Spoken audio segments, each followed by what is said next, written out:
because you're allowed to raise money ad nauseum for a company overseas with very little oversight. The CCP realizes these loopholes, and they're running and gunning. And the SEC chairman, Gary Gensler, isn't implementing the Holding Foreign Companies Accountable Act.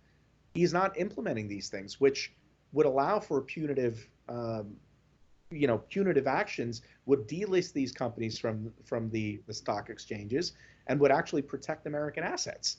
And I think this is, look, this isn't a Republican or a Democrat issue. This is an American issue. And look, if the RMB is weakening, right?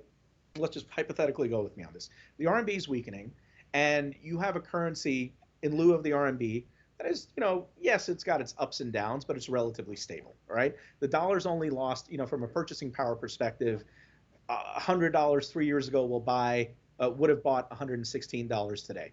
Yes, that is a massive decrease in purchasing power in the short term, but if you take a look at the global perspective, it's on par with the rest of the world. CPI is, effectively, it's not what the government is claiming as being all rainbows and sunshine, but compare that with the RMB, the dollar is outperforming the RMB.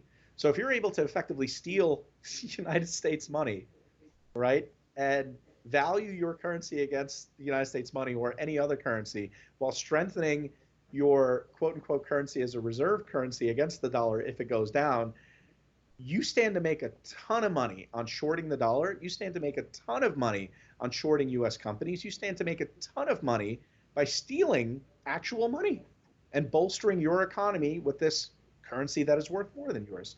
And I think that is messed up. And I think the CCP is absolutely a gang.